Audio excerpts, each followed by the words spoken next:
Hi hello అందరూ నమస్తే.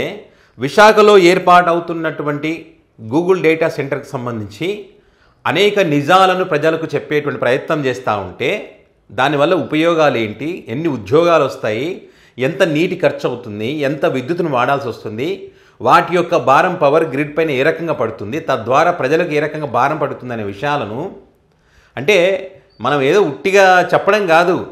ప్రపంచంలో అంటే అభివృద్ధి చెందుతున్నటువంటి దేశాలు, నీటి వనరులు ఎక్కువ ఉన్న దేశాలు, విద్యుత్ ఉత్పత్తి ఎక్కువగా చేస్తున్నటువంటి దేశాలు ఈ గూగుల్ డేటా సెంటర్లను వ్యతిరేకిస్తున్నారు.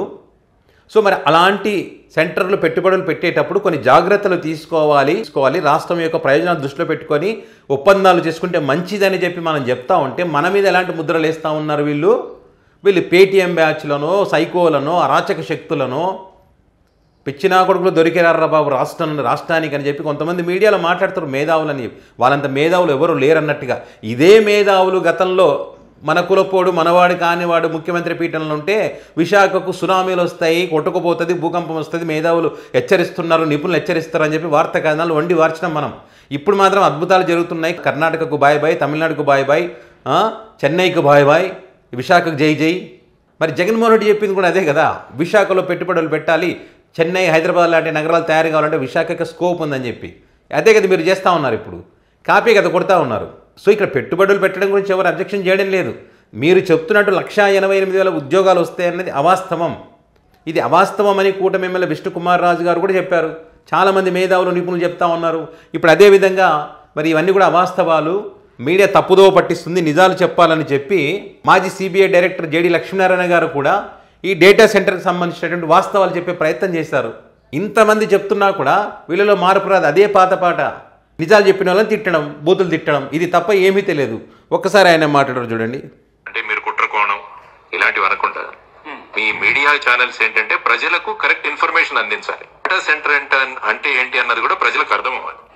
ఇవన్నీ కూడా చాలా ఎక్కువ ఎలక్ట్రిసిటీ కావాల్సి వస్తుంది వీటిని రన్ చేయాలంటే. తర్వాత ఏంటంటే వీటిని రన్ చేసేటప్పుడు చాలా హీట్ కూడా జనరేట్ అవుతుంది. కాబట్టి వాటిని కూల్ చేయడానికి కూలింగ్ సిస్టమ్స్ కావాలి. ఆ కూలింగ్ సిస్టమ్స్ కి చాలా నీళ్లు కూడా అవసరం అవుతాయి. ఎలక్ట్రిసిటీ జనరేషన్ కోసం ఇప్పుడు మళ్ళా మనం థర్మల్ పవర్ మీద ఆధారపడ్డాం అనుకోండి, మళ్ళా ఏమవుతుందంటే పొల్యూషన్ పెరుగుతుంది. ఇదే కదా మనం చెప్పాం. మొన్న ఫస్ట్ స్టార్టింగ్ రోజే ఈ అంశాలన్నింటికి సంబంధించి మనం చాలా క్లియర్గా వివరించాం. విశాఖలో ఏర్పాటు చేసేటువంటి వాటికి ఎంత నీటి అవసరం ఉంటుందంటే 80,000 నుంచి 110,000 లీటర్లు రోజుకి నీళ్ళు అవసరం పడతాయి. విశాఖలో 8 లక్షల మంది వాడే విద్యుత్తు వీళ్ళు వాడాల్సి వస్తుంది గూగుల్ డేటా సెంటర్కి, అది కూలింగ్ చేయడానికి అని చెప్పి అది చెప్తే ఇంకా బూతులే కింద. అవును నిజమా కాదా అనే ఆలోచన లేదు. ఓర్వలేని ఎదవలు, ఓర్వలేని మూర్ఖులు, సిగ్గురాదు వీళ్ళకి. ఉన్న నిజాలు చెప్తే వైసీపీ పార్టీకి 11 వచ్చినాయి, మీకు సిగ్గురాలేదు. దానికి దీనికి ఏం సంబంధం? జగన్మోహన్ రెడ్డి హయాంలో ఈ పెట్టుబడులు వచ్చినా కూడా, ఈ ఒప్పందం జరిగినా కూడా ఉద్యోగాలు అనేటివి రావు. ఎవరు ముఖ్యమంత్రిగా ఉన్నా ఉద్యోగ అవకాశం అనేది ఉంది. ప్రపంచంలో అందరికీ తెలుసు దీని గురించి.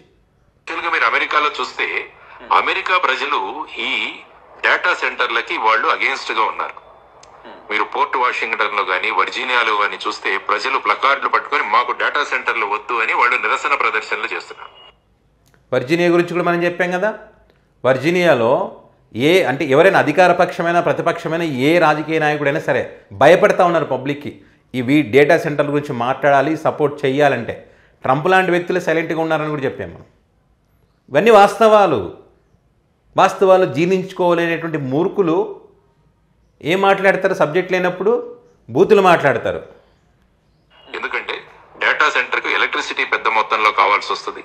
తర్వాత వాటర్ సోర్సెస్ కూడా చాలా ఇవ్వాల్సి వస్తుంది. దానివల్ల మాకు ఇక్కడ ప్రాబ్లం వస్తుందని అమెరికాలో ఉన్న చాలా మంది ప్రజలు డేటా సెంటర్స్ కి అగేన్స్ట్ గా ఉన్నారు.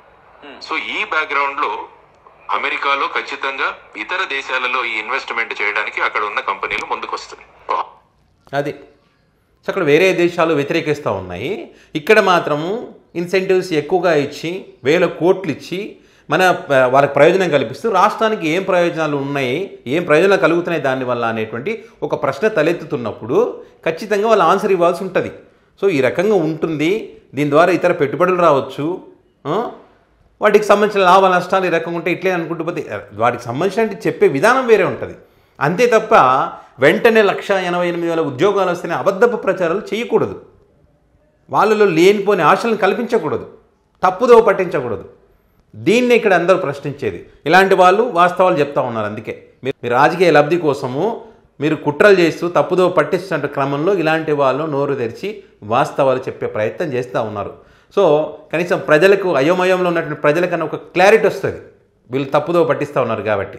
సో ఇట్లా జేడీ లక్ష్మీనారాయణ గారు ఈ అంశానికి సంబంధించి ఇంకా చాలా విషయాలు మాట్లాడడం అయితే జరిగింది. మరి విశాఖ గూగుల్ డేటా సెంటర్ ద్వారా కలిగేటువంటి నష్టాలు అయితే ఉన్నాయి, జాబులు మాత్రం రావు అన్నది వాస్తవం, ఎవరిని నమ్మినా నమ్మకపోయినా. సో మరి దీనిపైన మీ అభిప్రాయాన్ని కామెంట్ రూపంలో పెట్టగలరు. Thank you.